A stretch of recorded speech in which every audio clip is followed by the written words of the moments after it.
It was a few years ago in the summer when me, my girlfriend, and my little brother, who was 9 at the time, decided to catch a late showing at a small local theater near our neighborhood. It was a Wednesday, and we'd gotten in the habit of going to late-night screenings during the week since they were usually empty.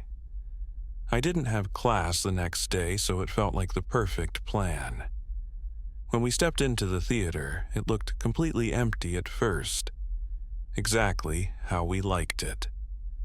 But then my little brother pointed out someone sitting in the very back corner, a man in a dark gray hoodie, slouched low in his seat up in the far left corner.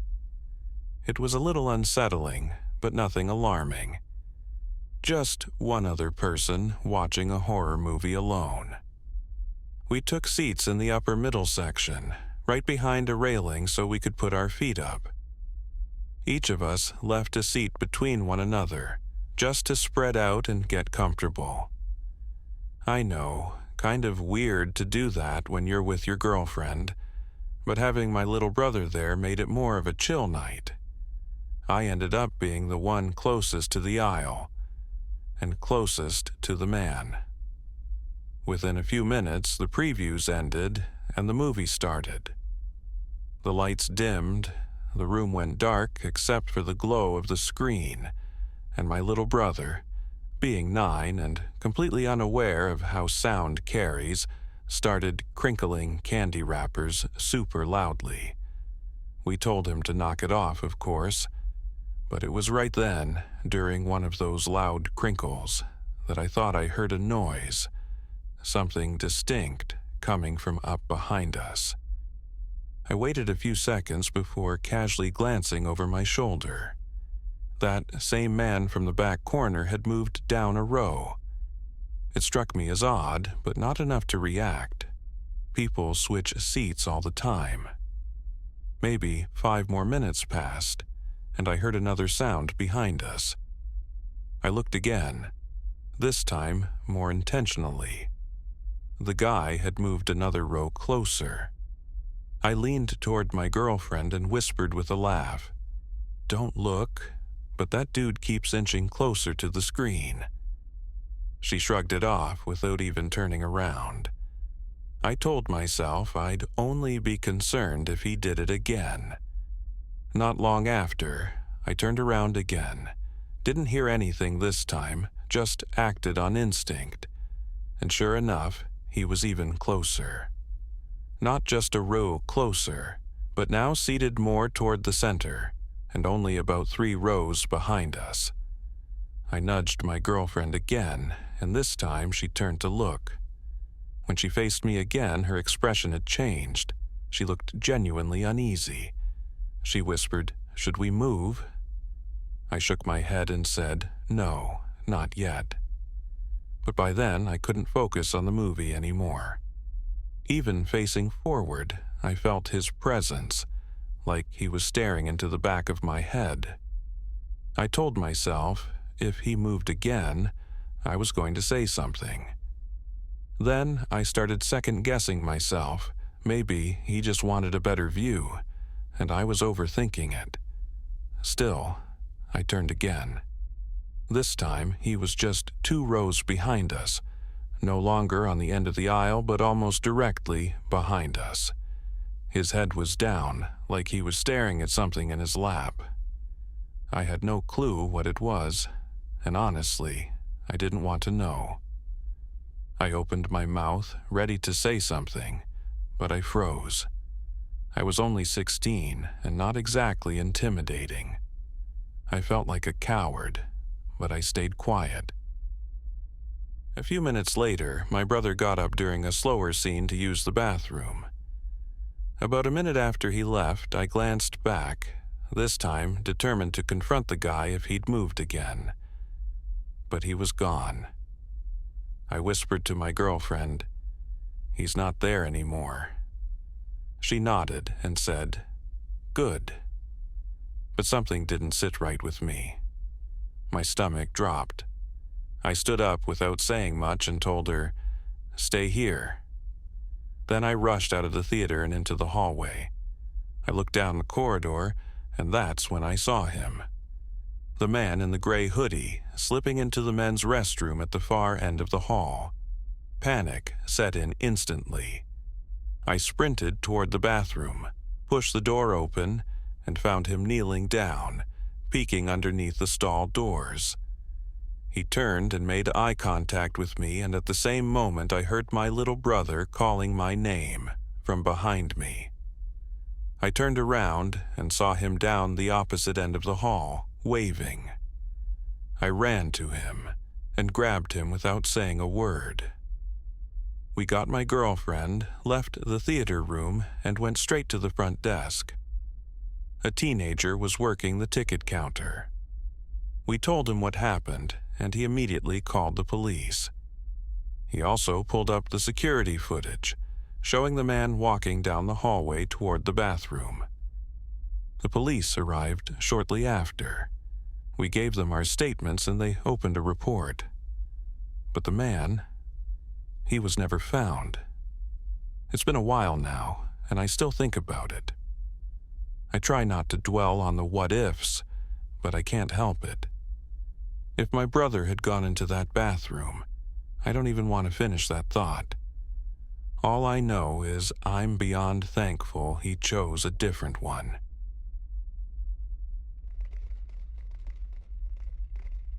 It was sometime in the summer when a new found-footage-style horror film had just been released. Everyone was buzzing about it. All my friends had already seen it, which bummed me out because I didn't want to be that person going to the movies alone. But I had no classes or shifts the next day, so I figured, what the hell? Might as well catch the late showing by myself at a small, quieter theater nearby. The show time was around 9:30 p.m. I bought a ticket, walked in, and instantly noticed how dead the place felt. Not in a cozy, peaceful way either. It was eerie. The lobby was empty. Not even a whisper of music or chatter. When I stepped into the actual auditorium, I realized I was completely alone. This particular theater had two sections, lower and upper seating divided by a short dividing wall. I chose a spot in the front row of the upper section, right behind that wall. Prime view, legs stretched out, no one around. As the movie played, there were very few quiet scenes, just those occasional lulls between the chaos. During one of them, I started to hear something, faint, like a voice behind me. I brushed it off at first. Then it came again, still subtle, but persistent. I kept glancing over my shoulder and seeing absolutely nothing. The sounds, though, they kept getting clearer, closer. Not full words, just frantic whispering, like someone talking to themselves. I told myself I was imagining it. Echoes from another room, maybe. But then, during another tense pause in the film, I heard the whispering, loud and distinct. Not from across the theater, but directly behind me. I felt like my skin was crawling. I stood up, slowly, and turned around for one last look. That's when a figure shot up from behind the row 2 seats above mine. Just appeared. Rigid, motionless, arms pinned straight at its sides, staring directly at me. No movement, no blinking. Just standing there like it was waiting. I bolted. I sprinted out of that auditorium, down the aisle, through the lobby and out into the night. There wasn't a single employee in sight. No one at the desk, no lights in the hallway, nothing. Once I got into my car, I slammed the door shut, locked it, and just sat there, trying to catch my breath. I debated calling the theater, but what would I even say?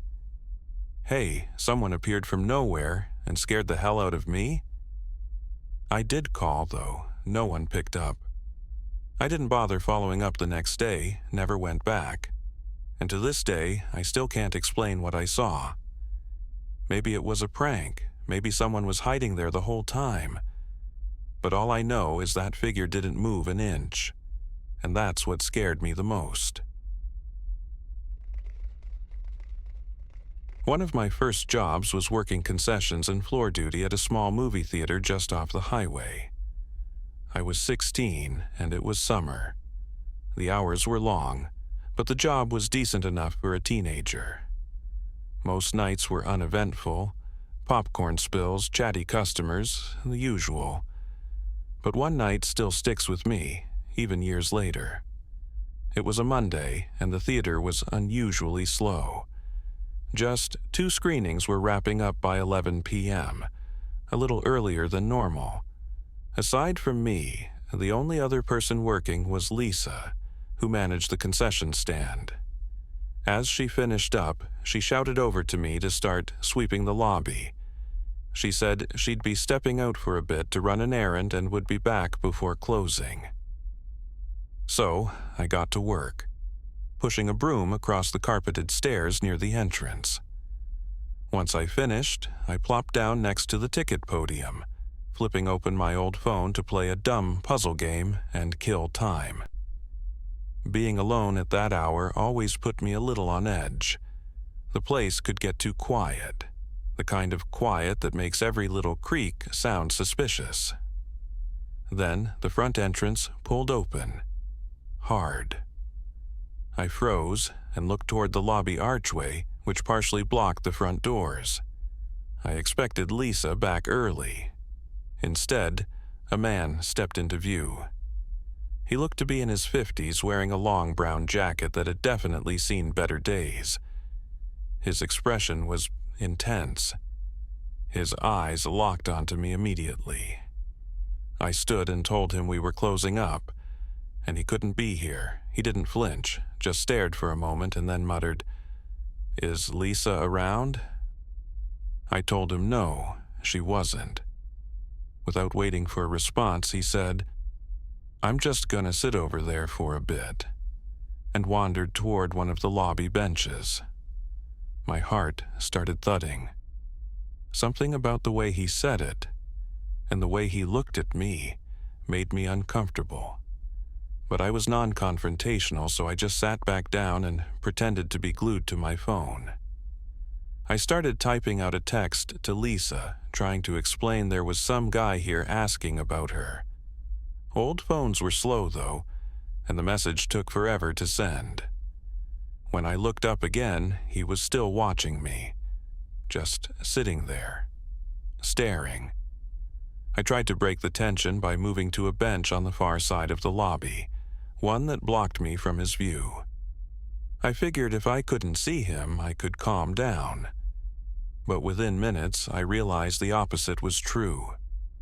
Now, I had no idea what he was doing. I got up and returned to my original spot, only to find he was gone. Lisa came back around that time just as the last guests were leaving the auditoriums. I told her about the guy, and she looked worried. "Crap," she said.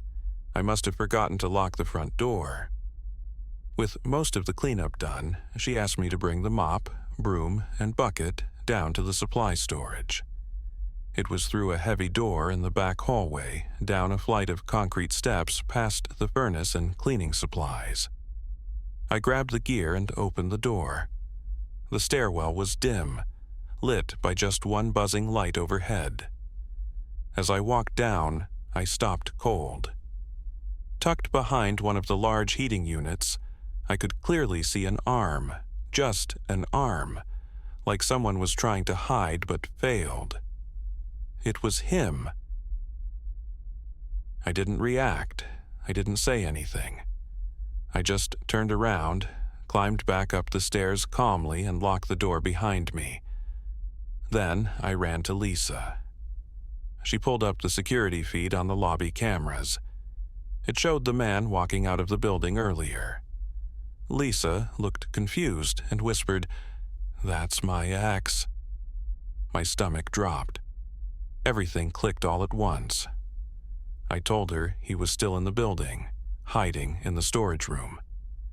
She pulled out her phone and called him, not the police. I followed her outside, not wanting to be left inside alone. She tried calling again, but this time he hung up on her. That's when she finally called the cops. She told them something I'll never forget.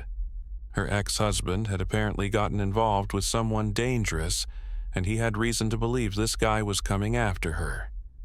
He'd shown up to get her out of the theater before anything could happen. The man I saw, he wasn't her ex. He was the one after her. Minutes later, sirens lit up the parking lot. Police found the guy downstairs and arrested him right there in the storage den. Lisa never came back to work after that night.